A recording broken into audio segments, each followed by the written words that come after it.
voting is consistent in the field polls and the telephone polls.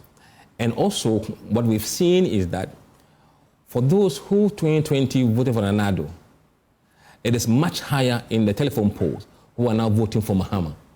So there are a lot more people who said, yes, I voted in 2020 and I voted for Nanado, but this time around I'm voting for John Mahama. That number is a lot higher in the telephone polls than the field polls. I see. And this is the second national telephone poll. Yes.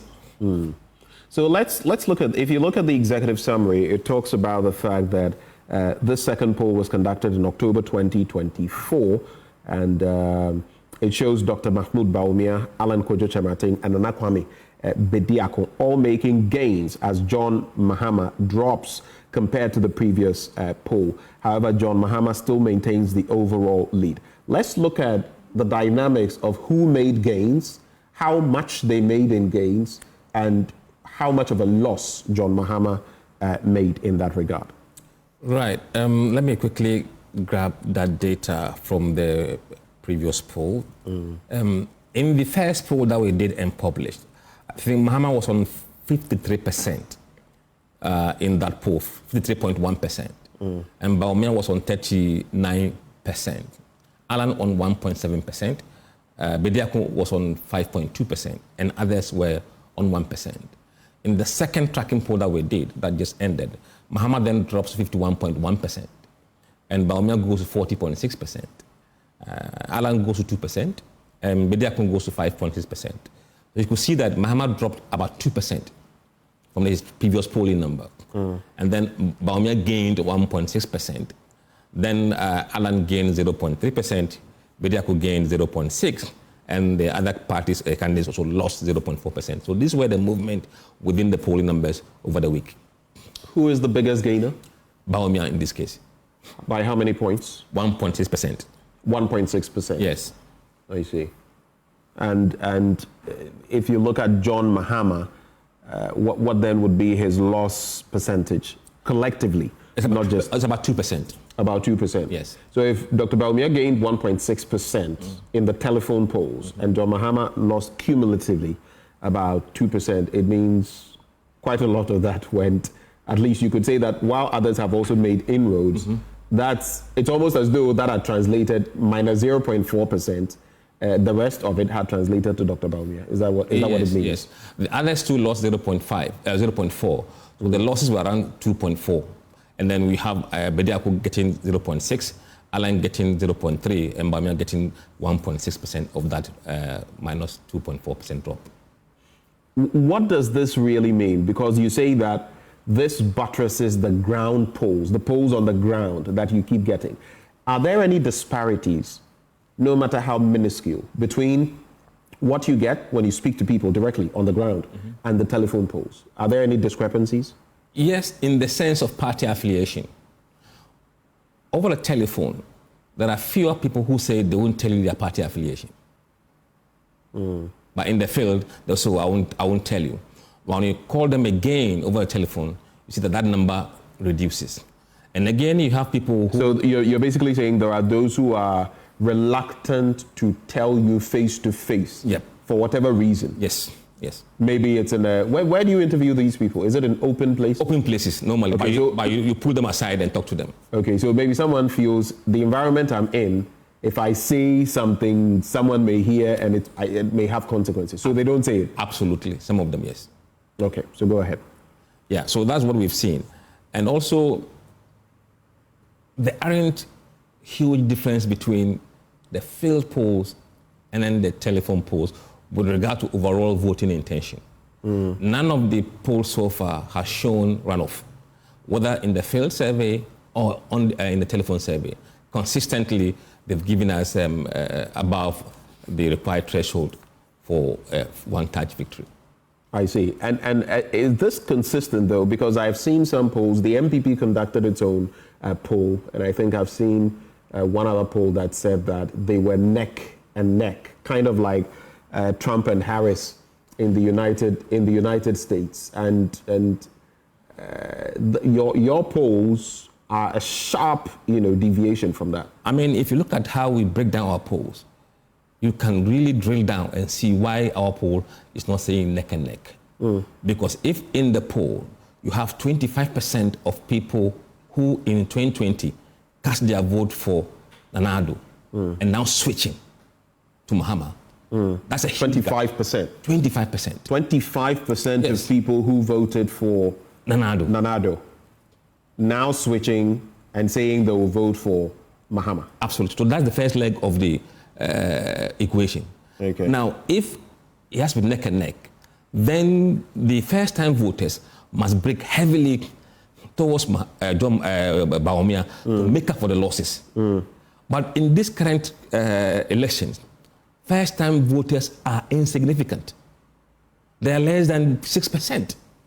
So you can't lose 25% of the huge chunk of voters and make the difference up from the first-time voters who are no significant in this election. So 6%, that would leave you with a deficit of about 19% if you're just using the raw, figures. It may not necessarily mean exactly that. No. But if you even the first-time voter, they're sharing it. It's not like a blowout.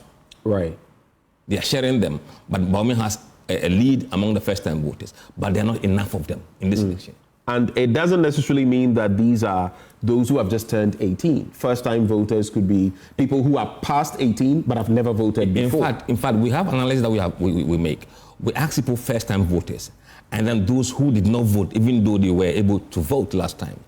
Now, when you look at the first-time voters on their own, Bawumia has a slight edge, about 10% 10-point advantage over Mahama in the polls that we are doing. But if you bring people together, those who didn't vote last time but want to vote now, which includes some older people and then the first-time voters, Bawumia's lead then shrinks. Shrinks to what? Nothing. So basically, on that score, they are neck and neck. Yes. On that particular bit, with first-time voters. First-time voters plus those who didn't vote last time. Okay. So when you say the last time, 2020? 2020, yes. So they didn't vote in 2020, but this time they say they will vote. Yes. And they are inching towards John Dramani Mahama. Yes. So that waters down the effect of any recovery you may have the made. 9% plus among first-time voters for Dr. Bawumia. Absolutely. So the poll then shows that what exactly? Something interesting. So you have so John Mahama leads the MPP's candidate, Dr. Bawumia. That is 51.1 to 40.6. If you look at this, you are projecting an almost 11% gap. Then, another interesting bit, Nana Kwame Bediako with 5.6%. Yes. 3.6% higher than Alan Tremanting at 2%. And then the others are, per your projections, going to share 0.6%. I mean, at this point, this could be your final, if not final, at least. No, we are doing this weekly until around end of November. Yes, but if you look at these, at least what they are evincing, between now and December the 7th, not much will change. No. That's what I'm saying. Absolutely. Between now and, you don't project, as a surveyor or researcher, you don't project that much will change about this, do you? I will hold on to that projection because we have seen some turbulence in the poll in the current one we are doing. And that could mean something. That's the current one? The current one, which will finish today. I see. So this week? This week. What sort of turbulence? Just give us a bird's eye view into where the turbulence is coming from. I think we've seen John Mahama would expand his lead compared to last week. Extend his lead? Yes. I see. When you look at these figures relative to our general electoral pattern, 51 to 51.1% to 40.6%, that's quite a gap. Not even in 2016 did we see, a gap this big. 11 percentage points is huge. Today, usually you would have, in some of the past elections, you can have the NDC garner about 10 out of the 16 regions, or previously when it was 10 regions, about 7 of those regions, and still lose elections because of the numbers in the Ashanti region and other places, including the eastern and western regions. If you look at these forecasts, what are the voting patterns in, I want to know, in the strongholds of these different parties? I think that is where the DNB has the issue. That's where the MPP has the issue? Yes. How so? Okay. In the Akan regions, mainly Akan regions, Eastern region, Ashanti region, Ahafo, Bono East, Western North, and Central. Bawumia is not doing well there. And John Mahama at the moment leads in the Akan regions. When you say Akan regions, which ones? The ones I've just mentioned. He leads in them? Yes. He leads in the Ashanti region? No. When you put all together. When you put all of them together? As a block. And indeed, let's look at it from this angle. We try to compare the current polling and how 2020 election panned out to see why the gap that we are seeing now, to make sense of it. Let's take the Akan block. In the 2020 elections, Nayado got 72% of the Akan votes. Mahama got 26% in 2020 elections. So 72 versus 26? 26. Okay. Currently, in the polls, Mahama is on 44% in the Akans. From 26 to 44? Yes. That's a gain of about 18 percentage points. 17%, roughly, 18%. And Bawumia is on 46%. That's a loss of 25% compared to Nanado. And that leaves a difference of just 2%. Yes. So when we say that he is struggling in the Akan regions, this is the additional data that proves that. And is this per the telephone polls, the ground polls, or both put together? This is the telephone polls. When we asked them who did you vote for in 2020, and what they told us how they voted. And then when we see how they intend to do now, this analysis is what we are presenting you today. How do you account for, the pluses, the minuses? How do you account for those who may be lying to you? I mean, that is also possible. People who may speak untruths. How does your system sift such information to ensure you're getting accurate information? When you have the right tools, you can run a triangulation report, a cross-tab report, and you can fish out those people who are lying to you. And you see, we don't box people. Do you do that? In fact, we don't box people in a corner. We give them option. If you don't want to disclose, say, I won't disclose. So we are not giving you black and white options. You're not giving them leading questions? No. So if you feel like you don't want to tell us who you voted for in 2020, there are options to say, I will not disclose. And that number is very insignificant. Insignificant? Yeah, so we don't box them in the corner for them to lie to us. See, when you box them in the corner, then they may tend to lie to you. But when there are so many options for them to choose, they will not lie to you. Where are you seeing, and I want us to do a little regional in the Akan regions, but where are you seeing the steepest declines, that is losses for the MPP or Dr. Bawumia and gains for the NDC or John Mahama? Where is this happening? And later I'll focus on the Ashanti region alone. But let's look at where are the steepest declines? Ahafo is one of the areas that are... The Ahafo region. Yes, Ahafo region. One of the areas MPP must really watch out. Bono is another region that they are struggling. Eastern region is another region they have to watch out. So you're mentioning the highest, where the declines are the highest. The highest, I'll take Ashanti region. The decline is highest in the Ashanti region? In terms of what it means. Remember, there are 3-point-something million voters there. So right. What it means is quite significant. Okay, so the attrition is high there. Ashanti region is 1. Eastern region is 2. Ahafo is 3. Bono is 4. So these 4 regions are proving to be problematic for MPP right now. How steep are the declines in the Ashanti region? Let's look at it. We know for a fact that when the MPP performs well in the Ashanti region, scoring well over 70% of the votes, and they have, I've heard some target even 80%, scoring over 70%, well into the mid-70s, they would carry the day based on the number of votes they're getting from the Ashanti region. What's the picture looking like this time? And is it possible, per some projections by the MPP, that they are saying they want to? I believe even the running mate has spoken about 80%. Is that what you are getting on the ground? That's not feasible. From what we have seen, no. 80% is not feasible? No, it's not feasible. In fact, they will struggle to hit 70%. the MPP will struggle to hit 70% in election 2024. From the data we have seen. For the presidential. Consistently. This is not like a snapshot. We have seen this over a period of more than 9 months. More than 9 months. Since Alan and Cheddar entered the race, they've not hit 70%. Before that? Before that, they were hovering around 70, 71%. 70, 71. Yes. But once Alan Chemating and Nana Kwame Bediako came into the picture, it became problematic. Which means then you can deduce that the Ashanti or Akan factor and the whole Alan split and all of that have had consequences as some political watchers projected, right? Yes, absolutely. Absolutely. Beside the Ashanti region, even in the Eastern region, they're also having the same impact in the Eastern region. And these are the two vote baskets for the MPP for any election. So we're not in the normal times when it comes to election 2024. It is. These are very interesting times. And your projection then is what? From the latest survey, what is the percentage in the Ashanti region for the MPP? 66% for MPP in Ashanti region. 66%. Mahama, where is the other, 34% going? Mahama is 23%. 23% for Mahama. Alan 3%. Alan 3%.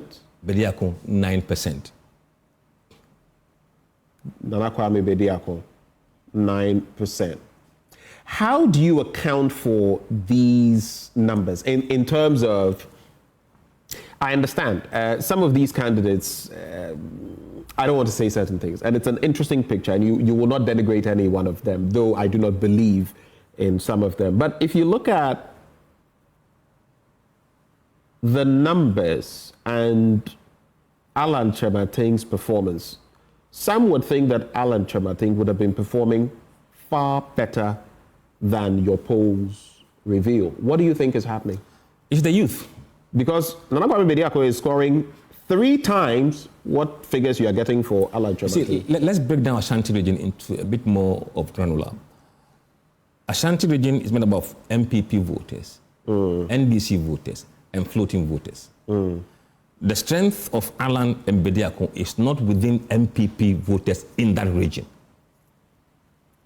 Their support emanates from floating voters in the Ashanti region. And those voters in that region who don't disclose their party affiliation, who are normally disgruntled MPP, but they won't tell you because they're not NDC. So Alan and Bediako's support comes from these 2 blocks. And for Bediako, between 18 and 34 years, that is where most of his support comes from. So his support base is predominantly youthful? Youthful, yes. So he's managing to convince young people to give him a chance? Yes, and remember, young people are over 50% of the voting population currently. That could have been his ace in the pack if there were going to be a runoff where he could, call on his supporters to vote this way or that. But you're also projecting that there's not going to be any such thing. In fact, you see, if Alan and Bediako had done or are doing extremely well among floating voters, to the extent that they chip away what had gone to Mahama, then they could drag the race into runoff.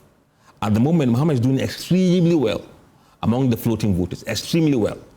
So the remaining performance that we are seeing currently, in fact, if you put Alan and Bediako together among floating voters, they outnumber what Bawumia gets among floating voters. Alan's numbers, Nana Kwame Bediako's numbers outnumber what Bawumia is getting among floating voters. Absolutely. So he's performing abysmally there. That is the problem. And that is a place, that is an angle that if the MPP wants to make inroads, they have to look at. Yes. First-time voters. Or floating voters. Floating voters. I see.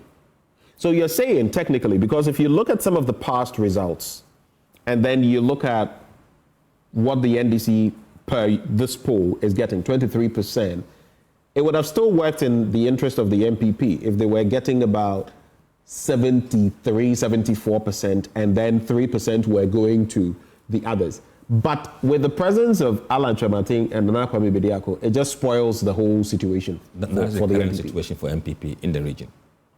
I see. Which works then for the candidate of the NDC? Yes.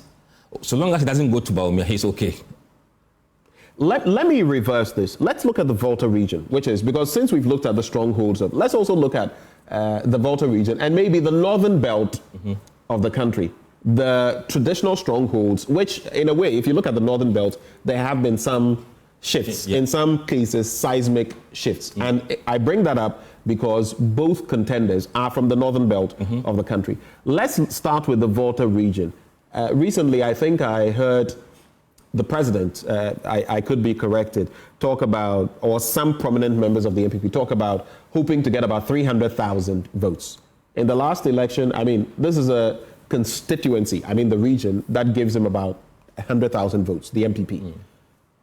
What are the dynamics there? And is the 300,000 dream feasible?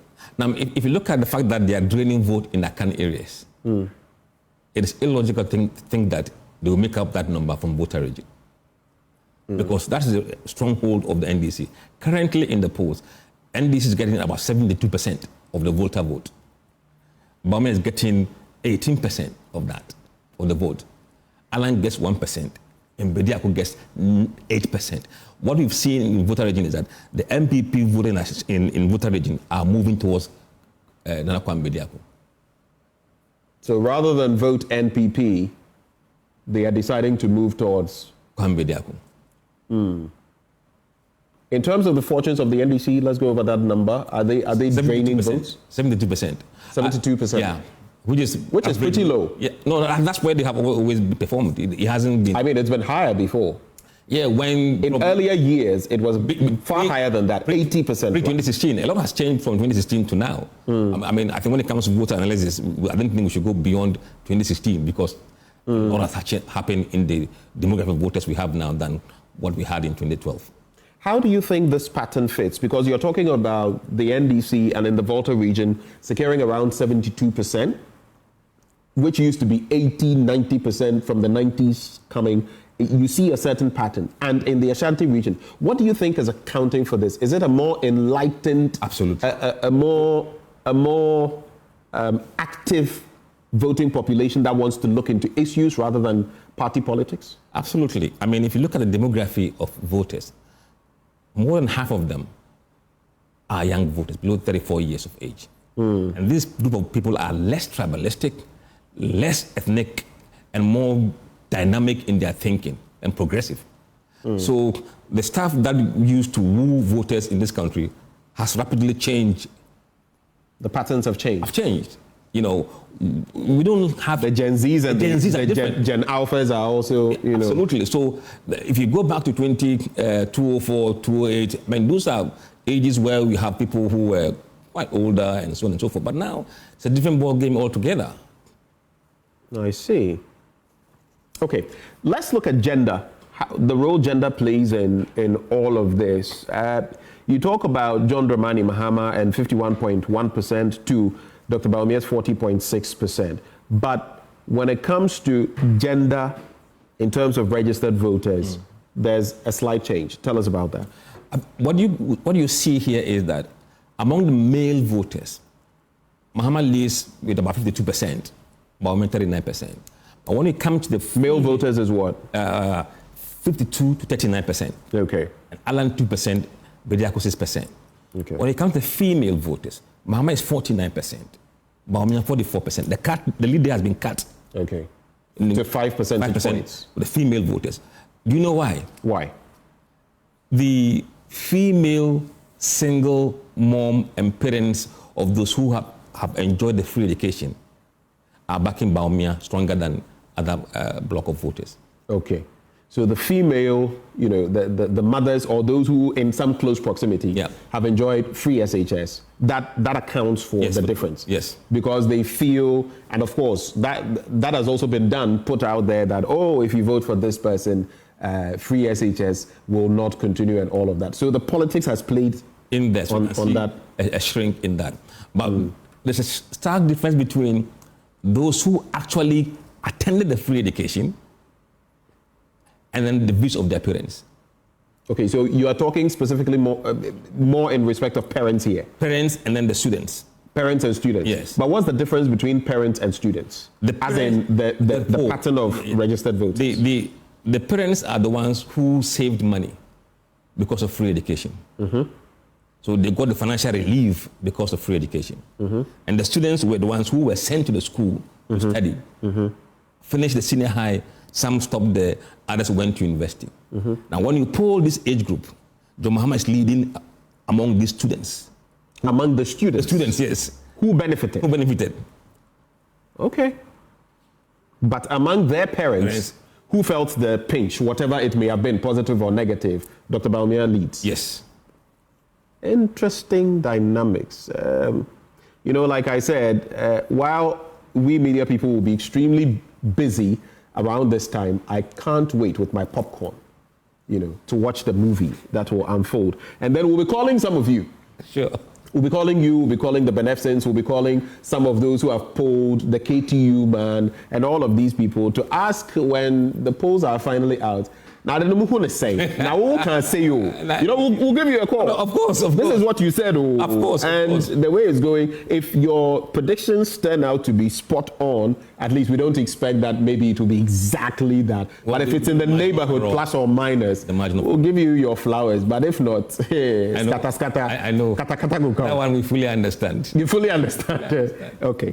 All right. So looking at all of these dynamics, then you talk about weighting in terms of gender and all of that. Who gets the maximum points from there? Who wins the battle when it comes to gender? Now, when you weigh the sample, take into account the fact that there are more women on the register than men, and because Bawumia was doing well among women, then overall he tends to benefit on that score. Okay, now, so it tends to benefit whom more? Bawumia. Okay. So he closed the gap when you analyze the polls based on gender weighting. So that's a very good plus for him. Unfortunately, again, for him, which he has to work on, is that the surveys have shown that women are less likely to vote in the election. There's a higher apathy among female voters than male voters. So if you can address that, if you are winning among the female voters and there's apathy there and you can galvanize them, you'll be in trouble. I see. And you're looking at gender in terms of male dominating at 65%? Yeah, in the sample. So when you... In the sample? So when you correct that anomaly, then you have a different kind of race. And females at 35%. And you corrected the sample. The reason is that, you see, when we go to the field, the girls don't want to give you their numbers because they think you will call them and harass them. Okay, So I get it. The telephone numbers we get from the field are skewed towards the men, but the women don't like giving us the number. I see. There are so many interesting dynamics when you go on the field because, I mean, there's so much thinking into why does this man want my number, or why do these people, you don't go yourself, why do these people want my phone numbers? We do tell them, though, that we won't be able to call them sometime in the future so that we can take their views on certain national issues. So if they accept, then they give us a number. If they don't, then they walk away. And the evidence is that more men are willing to give their numbers than the women. That's why the database is heavily skewed against the women. I see. Which means that there could be a constituency of women that you are not getting to speak to who could also shift the voting patterns on election day. That is why we adjust the sample using the proportion of female voters we have on the register compared to men. You also look at age dynamics, educational dynamics. I'm curious, age, education, and also employment, because you look at the samples of those you are speaking to: 1% pensioners, 8% students or apprentices, unemployed 21%, employed 70%. How do these factors, let's look at age, how does it fit into the general information you're getting? What do you think the pattern there is? The gap between John Mahama and Bawumia among younger groups is a bit smaller. For example, between 18 to 24 years, Mahama is on 46%, Bawumia 37%. But then between 25 and 34 years, Mahama goes to 56% and Bawumia 35%. And then when you go to age 35 to 44, Mahama 50, Bawumia 43. So there are certain demographics that Bawumia leads. For example, he leads among 45 to 54. And I think that, and then he also leads between 55 and 64 years old. So if you look at that, clearly the younger people right now are tilting towards Mahama, but the gap is not huge. Okay. And then when it comes to education. Yes, education is quite interesting. Those in junior high, Mahama slim lead 49 to 47, 2 points lead over Bawumia. When it comes to senior high, Mahama is 53, Bawumia 37%. And among the tertiary, which has been a group that Bawumia used to lead comfortably, now he's trailing. Mahama 49, Bawumia 40%, and Bediakun 8% among graduates. In fact, his highest percentage of vote come from graduate, both with tertiary level education. Okay. All right. So that's the interesting bit there. And then it comes to employment status as well, and then religion. What are the dynamics there? Employment status and then religion. Religion, among Christians, Mahama leads with 10 points, 51-41. And then when it comes to Muslims, Mahama leads 58% to 38%, about 20 points gap. Those with traditional religion, Mahama 47, Bawumia 26. And then those with other religions, Bawumia leads 76% to 12%. But those without religion, he also leads 48 to 35%. But among the major religious groups, Mahama dominates. I see. Let's head to, and I did mention earlier, we took a brief swipe at it. Let's go back. I want to also look at, like I mentioned, the Northern Belt and how competitive it will be. If you go to the home region of these two, Savannah and, and it's interesting because they're all fighting for that same constituency. And I'm not talking about one constituency, I'm talking about the Northern Belt. What picture plays out in those areas? Right. Let's look at the first poll that we did in the Northern Belt put together. All the Northern region, Savannah, Upper East, Upper West, and Northeast region. Mahama was on 57% and Bawumia 39% in those blocks put together. 57% to 39%. To 39%. That's a difference of about 18%. Yes. But in the recent poll, Mahama drops to 53%. And Bawumia goes to 44%. So Mahama drops 4% and Bawumia gains 5%. That's in which region? In all the 5 northern region put together. Okay. All the northern block. So you can see that in that region, or those regions, the gap is kind of shrinking. So in the home region of the candidates, yes, who is on top? Okay, let's look at the regional block, not block, the regions per se, directly. Okay, now if you take a look at Northeast region, the survey in the Northeast over the years has shown Bawumia leading. But this particular last survey shows Mahama leading in Northeast, which is outlier in that sense, because that's the first time we've seen Mahama lead. You mean this current poll? First time you're seeing that? Yes, first time we're seeing that. So even though he's leading, we're not going to give it to him. He won't win that. Now, if you go to Savannah, Mahama is on 51%, Bawumia 46%. The lead is a bit smaller than it should be normally. So it's also probably outlier, but it's within the same, not too far off. And then Northern region is where it is closer. Mahama is still on top, 53%, Bawumia 44%. So Northern region will be closer, but I don't think it will be turned blue this election cycle, no. So if you look at it, if you are considering Wale Wale, and then you are considering the Damongo area, Bole to be specific, you are saying that the difference is not much to be considered. No. So you look at the Northeast region and you look at the Savannah region. Because we expect Bawumia to win big in Northeast and Mahama to win big in Savannah. That will cancel themselves out. But how big is the question, if you look at the population? For some reason, Northeast is hotly contested because of some issues there. I think maybe have their own local issues that may plague them in the upcoming election. Also, traditionally, it hasn't been blue until around 2012 when it changed hands. So those things will still play out. There are people who are NDC there and still NDC and vote for Mahama. So we don't expect that if Bawumia wins the region, he'll probably win it by additional 4% better than Nano did in 2020 elections.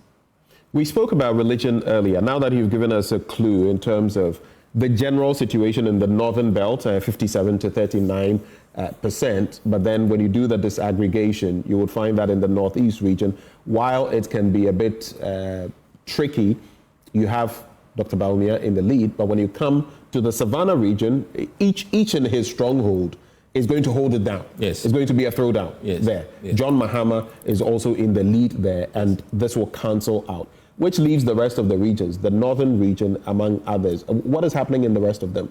Upper East would be a bit closer because of the effect of the spillover of Northeast into Upper East. Mm-hmm. You have a bit of the same demographic in Northeast region that cut across Upper East. So that effect will also blow into Upper East region. And that would cause for the Upper East gap to shrink. We still expect Mahama to win Upper East region. Upper West is fairly the same. Nothing is going to change in Upper West. Okay, lest I forget, like I started talking to you about, there are times when the NDC has won 10 out of 16 regions and still lost. Your projections as of now, this poll, proves that how many regions likely is the NDC going to win? How many likely the MPP going to win? You know, on a bad day, I think NDC could win about 13 to 12 seats, 12 regions. On a bad day? On a bad day, it will be 12. On a bad day, yes, it will be 12. Yes. On a good day, it could be 13. Yes. Which then leaves the MPP to win what? Ashanti, Eastern, and Northeast. Ashanti, Eastern, and Northeast. Northeast. If they fail to hold Ahafo. That is, if they fail to hold Ahafo. Yes. If Ahafo falls. And falling reminds me of the walls of Jericho. If Ahafo falls, then they could end up with Ashanti, Eastern, and Northeast. Yes. And you think these projections will hold till December the 7th? I know you do this weekly. Yeah, so... But by and large, averagely, you think this will hold till... I think if MPP outperforms the poll, then they could add Bono to the list. So they could have Bono, Ahafo, Northeast, Ashanti, and Eastern region if they outperform the polling numbers. So best case scenario for the MPP, 5 regions. Yes. Best case scenario. Yes. Worst case scenario for the NDC, like you mentioned. So that would be 11 or 12 regions. Yes. All right. Now, let's look at the permutations. I want us to go back briefly and look at the permutations in terms of religion. And you know why it's important? Yes. Religion has become quite a bit about the first Muslim, to lead the MPP. And others too have made mention of the fact that, remember Alan's statement about Christians voting. So it's also come to the fore. Let's look at the Christian blocs, at least per your survey, the breakdown, and let's also look at the Islamic sects. And maybe then we'll go to the ethnic groups. Let's start with the Christian denominations. What figures show there? Now, I always want to compare the figures now and the figures then in 2020. If you look at the figures then in 2020, Christians for Nanado was 66% in 2020 election, per the poll we did. The Christian vote for Nanado was 66%. Mahama got 32%. Now, Mahama's on 51% among Christians and Bawumia 41%. So Mahama has gone up 18% among Christians and Bawumia has dropped 25% compared to Nanado. Well, technically you can't say Bawumia has dropped. You would say that the vote hasn't even been there for him because the first one is Nanado. Okay. Maybe, but he's also been the vice president. Yes. So yes, maybe you are right. It rubs off on him as well. What do you think accounts for this? Look, I think there are things that people don't want to mention when it comes to religion in this country. There are certain Christian blocs that are not comfortable with Muslim candidate, Muslim president, and we can't deny that fact. It's not so much for the traditional or Orthodox Christian groups. So the Catholics, the Anglicans, the Presbyterians, the Methodists, they're not that extreme when it comes to these views. The problems comes with the Pentecostal group and the charismatic groups. That is where the problem comes from, traditionally. Now, if you look at the patterns, I'm seeing an interesting pattern among Catholics, Pentecostals, and among the Jehovah's Witnesses. I'm seeing, what is happening there? Jehovah's Witnesses, people think they don't vote, but some of them do vote. And if you look at the Jehovah's Witnesses, I mean, Catholics is closer. Muhammad 47, Bahamian 45. Methodist, Muhammad 48, Bahamian 45. Presby, Muhammad 46, Bahamian 48. This should have been a lot higher for Bahamian because the Presbyterians are quite dominant in the eastern region. When you see it close here, it means eastern region is not going well for MPP.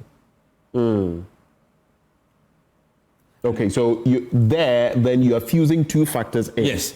You are fusing religion and ethnic issues together. Yeah, I didn't mention ethnic. I'm saying that. No, but I'm saying that because of the region you are looking at. Normally it's an Akan region. No, the Presbyterians are more prevalent in Eastern region. That's where I come from.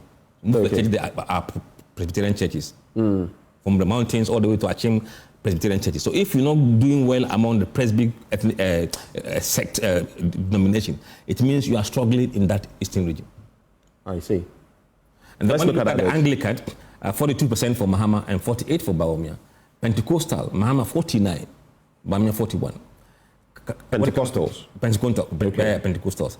And then the charismatic churches, Mahama 59, Bawumia 35. You see the gap here is much wider among the charismatic churches. And then when it comes to the others, Mahama is 63, 35 for Bawumia. And among SDA, Mahama is 62, Bawumia 31. Overall, what does that mean for the Christian denomination? It means, as you've seen, Mahama has 10 points lead among Christians. All put together? All put together, yes. Let's look at the Islamic sects. Because then, like, has been touted that, first time a Muslim, leader is going to the polls on the ticket of the NPP. What picture is playing out there? Is it impacting the voting patterns? I mean, if you look at the Muslim vote, Muhammad is about 58% among the Muslims, and Bawumia is around 38%. That's about 20 points gap. But on week basis, Muhammad declined 2%, and Bawumia made 1% recovery. So overall, we are not seeing the kind of shift among the Muslim voters to Bawumia as was probably initially envisaged. That movement is not happening. And indeed, if you look at the numbers... So religion is not playing a factor there, where people will say, he's Muslim, so I'm going to vote for him. In fact, if you compare the data critically, he's doing 21% less among Muslims now compared to Nado in 2020 elections. That's a crucial point you make. Yes. You are saying that Dr. Mahmoud Bawumia, regardless of the fact that he is Muslim, is bleeding about 21% of votes among the Islamic constituency generally, compared to Nanado. Yes. Interesting. From the polls we just did, yes. And in the recent, this week's own that you are, I mean, just humor me. Are you seeing the pattern continue? Nothing is changing. Nothing is changing. Yeah. In some cases, some of the metrics will probably get worse. Some of the metrics likely to get worse. Yes. Let's now look at ethnic groupings. And of course, while I want you to talk about all of them, I want you to focus more on the Akan, yes, the Gadangbe, the Ewe. And I'm looking at the areas that... you can leave them out. You get it, because these tend to be... Greater Accra will have its constituency, the Akan constituencies, the Volta and OT regions, and then, like you mentioned, let's look at them. What picture is there? If you look at the Akans, Mahama is on 44%. Akans. Okay, yeah, you mentioned earlier. Bawumia 46%. When it comes to the Gadangbe... And Akans here does not refer to the Ashanti region. No. It refers to the block of about 5 or 6. Yeah, Bunos and all those people, Fantis and everybody. Why? Gadangbe, Mahama is 70%. Bawumia 22%. The Evers, Mahama is 65%. Bawumia 26%. Moli Dagbani, Mahama 54%. Baumia, 43%. It's almost exactly like the Northern Region poll. Okay. There seems to be some tussle online. Those who say you did not say, I ask some more. Those who say you did not say that the NDC would win 11 regions. Now, I'm going to say this. If I'm right, tell me. If I'm wrong, correct me. You said that per your polls so far, on a good day, the NDC in the 2024 presidential polls would be winning 12 to 13 regions. Yes. 12 to 13 regions. Yes. For the NDC. Yes. On a good day. Yes. On a bad day, they could go as low as 11 regions. Yes. And the NPP would be getting about 5 regions on a good day. Yes. And on a bad day, maybe about 3. Yes. Is that what you said? Yes. Okay, so those of you watching, following on social media who didn't get it, that is exactly what Musa Dankwa is saying. So let's go back to the ethnic groups. Yes. Yes. So the Mwali Dagbani, Mahama 54, Baumia 43. It's close there. I see. And then we have the Gurma, the Grushi, yes, the Mande, and the yes. Gors as well in there. If we look at party affiliations, I think we've spoken a bit about that already, party affiliations and how they are voting. But let's go to it. Yep. Those who are, definitively NPP and those who are definitively NDC, and then the other dynamics, how are they responding to your polls? In the telephone poll, the current poll, about 6% of MPP voters are voting for John Mahama. About 6% of MPP voters? Yes. Self-acclaimed, openly disclosed MPP. 6%. So these are the people who are saying the MPP need Bametuama Mahama. Bametuama John Mahama. Yes. Okay, 6%. 6%. What's the reverse? Then 1% NDC voting for Baumia. Wow. That means there's a gap. It's a gap of +5 for Mahama within the cross-party support. And then 92% of MPP voters intend to vote for Baumia. 92. 1% will vote. 92% of MPP voters yes. intend to vote for Baumia. Yes. 92%. That's a healthy sum. For NDC, it is 98%. 98. Yes. So the gap still prevails there. Prevails. But then it also depends on whose numbers are more, because if you look at it, that's where the stronghold situation comes in. Yes. In fact, we've taken a poll of party affiliation over the years. We believe that MPPs voted about 34%, 35%. Okay. NDC about 32%. So the gap between MPP and NDC openly is about 3% maximum. Then you have the floating voters. That is where the problem is. 57% of floating voters, John Mahama. Okay. 21% Baumia. 5% Alan Chermatin. 16% Anakwam Bediako. 16% in terms of what again? Floating voters. Floating voters. Are preferring Anakwam Bediako. That's a huge sum. That is huge.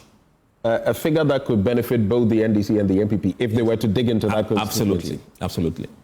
And then among those who don't disclose their party affiliation, Mahama gets 38%, Bamia 27%, Alan 8%, Bediako 23%. Let's go over those figures again for the sake of putting out the info. And some are complaining that the bit you said, which is why I made you repeat that, and I'm going to repeat it one last time so that we get it, because some of you are talking about what you saw versus what you heard. So, Musa Dankwa is saying, generally, per these polls, these telephone polls, the latest conducted just last week, right? Yes. October. Yes. Just last week. The NDC on a, and then before I come to you for the percentages you just mentioned, on a bad day is getting about 11 regions. Bad day. On a good day, 12, 13 regions, which then leaves 3 regions for the MPP in terms of the presidential vote. On a good day, per these projections, the MPP is getting 5 of these regions. On a bad day, they may lose Ahafo and may also lose Bono, which would leave them with the Ashanti region, the eastern region, and the northeastern region, where Dr. Mahmoud Bawumia hails from. So that is what has been said. Now, back to the percentages you just gave, especially Dr. Mahmoud Bawumia's percentage and then John Mahama's percentage. Focus on that for me. NPP for Mahama is... So which grouping are you looking at? NPP for voting for Mahama, 6%. That is core MPP members. Core MPP members. Declared MPP members. Yes. Voting for John Mahama is 6%. 6%. Right. MPP voting for Bawumia, 92%. Right. MPP voting for Alan, 1%. Okay, so NPP, those voting for Bawumia, declared MPP members. Yes. 92%. Yes. 6% for Mahama. For John Mahama. 1% for who? Alan Chiramatin. Okay. And 2% for Nana Kwambediaku. Okay. All right. And the other side? When it comes to the NDC, 98% of NDC, Mahama. Okay. 1%, Dr. Bawumia. Another 1%, Nana Kwambediaku. Okay. Let's... And then floating voters, Mahama, 57%, Bawumia, 21%, Alan, 6%, Bediaku, 16%. All right. Let's look at the kingmaker regions. Which regions then in this election, if you look at the voting patterns and if you look at the survey patterns, are likely to decide? We all know some of them. At a point, Central has been crucial. Greater Accra always in there. Ashanti always in there. Which regions will determine who wins this election? I think in this election, I believe it will be Greater Accra region. The Greater Accra region? Yes. Will be the core determinant? Yes. Why do you say that? How much you win there or here, or how much you lose here could really unravel the numbers on the night. Wow. How much you win in the Greater Accra region or lose could impact the election. Yes. Because you're looking at the most populous, regions in terms of voters, right? Yes. Followed by the Ashanti region. Yes.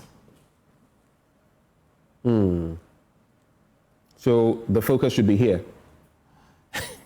Well, it's for them to decide what strategy to use. It's not for me to advise them. A final bit. What are you seeing when it comes to skirt and blouse voting? Because in the past, it has done a lot of damage to some. I mean, we're going to see more of that in this election. Skirt and blouse? Absolutely. And we're looking to see a combined vote of MPP parliamentarians outnumbering that of the presidential candidate. You are looking to see NPP parliamentarians getting more votes than Dr. Mahmoud Bawumia? Yes. What is accounting for that?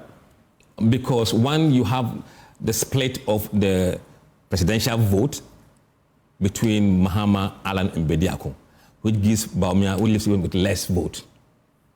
Because Cheddar and Alan are not fielding parliamentary candidates, there are most going to be two horse races in many of them.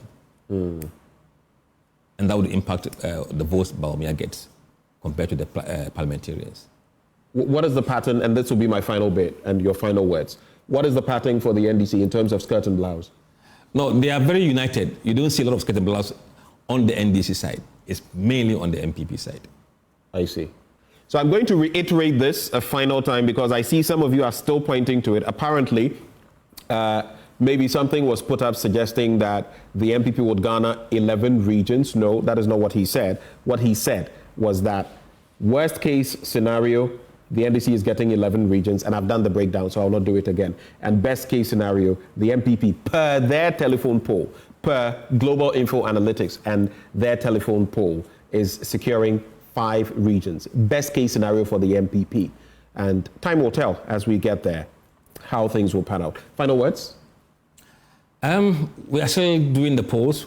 We are continuing the telephone polls until last week of November, and then we will bring out our final predictions based on the average of the polls we've gathered over the period. So people should be watching out for the final polls from us.